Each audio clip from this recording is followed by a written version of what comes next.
हैं सिकंदर भगवान। तो विदेह क्षेत्र के भगवान को अपन क्यों पूजें? बहुत झगड़े चलते हैं इस मामले में। विदेशी भगवान है ना वो, तो अपने तो 24 भगवान हैं यहाँ। इनकी पूजा करें, उनकी क्यों करें? उनकी प्रतिमा क्यों स्थापित करें यहाँ? बहुत झगड़े चले हैं, बहुत। 3 लोग के नाथ हैं कि नहीं? तो यहाँ के भी नाथ हो गए कि नहीं हो गए? इतनी बुद्धि में नहीं आए जीव को, खाली लड़ाई झगड़े करना बस। आखिरी का अष्टद्रव्य से पूजन करने का रहस्य समझना चाहिए। ये कोई खाली पराज पढ़ना नहीं है यहाँ कि मैं बोलूँगा नहीं, वो कि मैं बोलूँगा नहीं, ये करूँगा नहीं। ये क्या करे? सिमंदर भगवान का आखिरी वाला निकालो। अभी पूजा करी, पेज नंबर 235 निकालो, देखो। और एक बार अच्छी तरह से ध्यान से सुन लो ये बात, नहीं तो कोरा 84 लाख में भटकते ही रहेगा, कहीं अंत नहीं आएगा जीव को।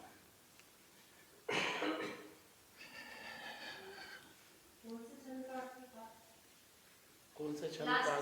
आखिरी बोलो एक साथ मिलके। मन जल साप निज स्वरूप पहचान, उसी में लीन हुए भवताप उतरने लगा। कभी चंदन शिव की हिलोर लिए, कभी राम भवन प्रभु अक्षत सा, सब शक्ति प्रसून लगे खिलने। शुद्ध त्वचा 18 दोष क्षीण, केवल प्रदीप लता जलने। मिट चली चपलता योगों की, कर्मों के ईंधन ध्वस्त हुए। बल हुआ प्रभु ऐसा मधुरिम, तुम धवल निरंजन स्वस्थ हुए। जिनेंद्र भगवान की पूजा अष्टद्रव्य से करते हैं। खड़े रह के ही करना चाहिए, बैठ के नहीं करना चाहिए। जब बाहर जाके न दिन भर दौड़ भाग करें और यहाँ बैठ के पूजा करें तो वो नहीं चलता है। एक शारीरिक बात अलग है, उम्र की बात अलग है, मजबूरी है। बाकी भावना तो जब आप दौड़ दौड़ के काम घर का दुकान का करते हो तो ये क्यों बैठ करके करना? लेडीज को बैठ के, जेंट्स को खड़े रह के। नहीं, सभी को करना।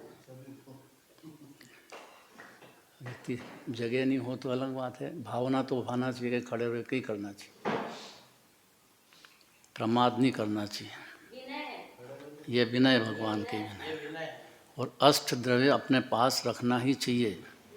और एक एक जो अर्घ बोलते हैं उसमें क्यों बोलते हैं ये समझाना चाहिए खुद को। ऐसे नहीं है, ये अष्टद्रव्य से पूजा अनादि से चलती है और अनंत काल तक अष्टद्रव्य से पूजा चलती रहेगी। दिगंबर जैन धर्म, इसमें पोल नहीं चलती है। जो पोल चलाएगा तो अंदर में अनंत संसार भटकेगा। पहली बात, निर्मल जल सा प्रभु निज स्वरूप पहचान, उसी में लीन हुए। ये पहली बात है। जल से काय के लिए पूजा करते हैं कि निर्मल जल जैसा पवित्र होता है, जल को कहीं भी रखो, अग्नि भी हो ना कितनी भी, तो जल बुझा देगी। तो कितनी कषाय चल रही हो अंदर परिणति में, जल की ताकत ऐसी है कि बुझा देगी कषाय रूपी अग्नि को। क्रोध मान माया लोभ के बड़े बड़े कषाय के अजगर लौट रहे हैं जीव की पर्याय में अनादिकाल से। जल से पूजन करने का सीधा अर्थ है कि कषाय की अग्नि वो इसलिए चलती है कि पुद्गल विषय में सुख मान लिया जीव ने, इसलिए चल रही अनादिकाल से। सुख है ही नहीं पुद्गल में, पर मान बैठा है जीव, तो ये मेरे बुझ जाए। जल चलाने का प्रयोजन तो इतना है। निर्मल जल सा प्रभु निज स्वरूप है, उसको पहचाना। बोलने से नहीं चलता है काम। पहचानने का मतलब आत्मानुभूति प्रकट हो जाना अपनी पर्याय में। तो पहचाना नहीं तो खाली बोलता है, पहचानता नहीं है जी। पहचान हुआ, अब उसी में लीन हो गए, बस इतना ही काम करा भगवान ने। अनादि से वो भी भटकते थे संसार में।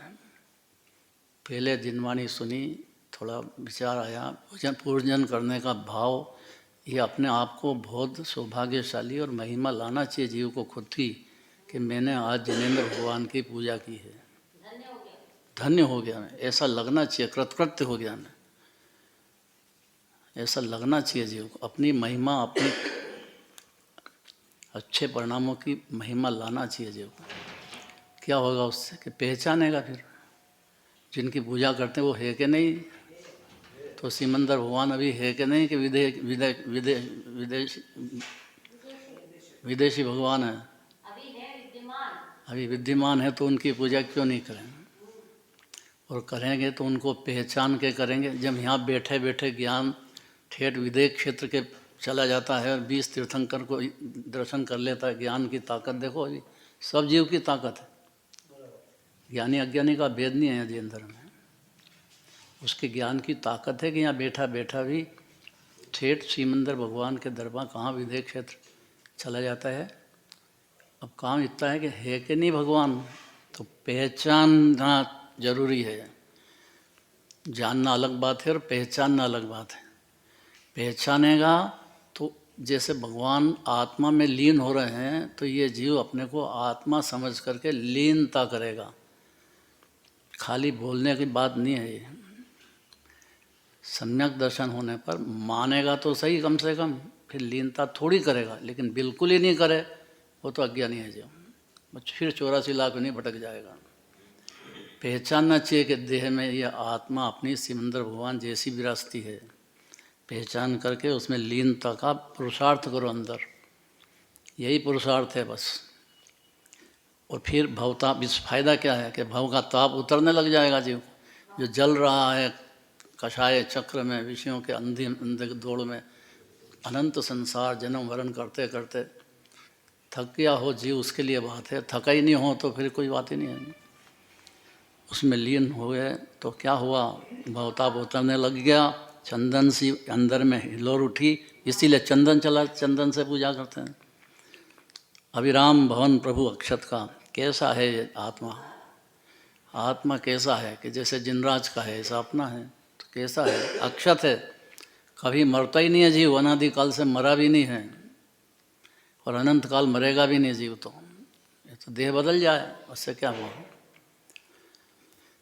पहचाना, उसमें लीन हुए तो फायदा क्या हुआ? अभिराम भवन प्रभु अक्षत का सब शक्ति, जो अंदर में शक्तियाँ भरी पड़ी है जीव में, शक्तियों का सम्राट है जीव, दरिया भरा है, वो खिलने लग गई पर्याय में। बस पहचाना, अपने को पहचाना, आत्मा को पहचाना या जिनराज को पहचाना, एक ही बात है। भगवान को पहचानो कि अपने को पहचानो, एक ही बात है। पहचाना तो सब शक्ति प्रसून खिलने लगी। और 18 दोष चल रहे थे पर्याय में। कौन कौन से 18 नाम बोल दो?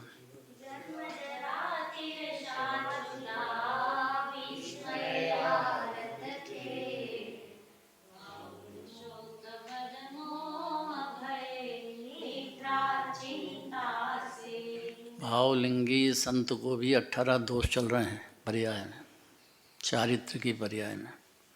श्रद्धा की पर्याय में तो सम्मिथ्या दृष्टि है, तो 18 दोष को भला ही मानता है, उसको भान ही नहीं है कि ये दोष हैं, क्षुधा दोष है ये। भोजन बनाओ खाओ, पर ये शरीर को कौन लगता? अपना शरीर आत्मा है अपन, फिर भी भाव होता है। भाव होता है तो रहो ग्रस्त दशा में, मनी दशा में नहीं होता है। मनी दशा में तो जंगल में रहते हैं और शरीर को टिकाने के लिए कदाच, क्योंकि आत्म ध्यान में बहुत प्रचुरता से लीन हो रहे हैं और अनंत तक होना है पूर्ण रूप से। तो ये मनुष्य पर्याय की चली नहीं जाए ऐसी, उनको भी विकल्प हो जाता आहार लेने का, लेकिन सब विधि है उनकी, ऐसे नहीं लेते हैं। बहुत बड़ी बात है दिगंबर मुनिराज, उनको 32 अंतराय 46 दोष टाल करके अंतराय जरा सा भी हो जाएगा छोड़ देंगे, फिर जंगल में चले जाएंगे। इतना भी समझ जाए कि जंगलवासी होते दिगंबर मुनिराज तो भी जैनी हो जाएगा, ये भी कठिन हो गया बहुत। अब तो ये 18 दोष क्षीण होने लग गया, सम्यक दर्शन होते से ही क्षीण होना चालू हो जाएगा जीव के, और प्रचुर रूप से फिर मुनिराज के ज़्यादा जल्दी होते हैं 18 दोष। और जब खत्म हो जाएंगे तब क्या होएगा, केवल ज्ञान की प्राप्ति होगी। और केवल ज्ञान हुआ मतलब अनंत भगवान बन गया जीव। और फिर मिट चली चपलता योगों की, ये जो मन वचन काया से कंपन होता था योग का, वो भी मिटा। और कर्मों के ईंधन जो थे सब ध्वस्त हो गए। 8वें कर्म, 4 आघाती बाकी हैं, लेकिन वो जले हुए सरे हैं, जली हुई रस्सी जैसे हैं। है तो 8 कर्म हैं, उसकी जो प्रकृतियां हैं वो सब की सब खत्म। और फल हुआ प्रभु ऐसा मधुरम फल हुआ कि तुम धवल निरंजन स्वस्थ हो गए। ये बीमारी थी अनादिकाल की मोह की, और मोह शत्रु को पूरी तरह से पछाड़ करके अपने उपादान से अपने पर्याय में मुक्त हो गए। सभी जीव मुक्त हो, इसी मंगल भावना रखना चाहिए, और अपन भी मुक्त हो ऐसा भी रखना चाहिए।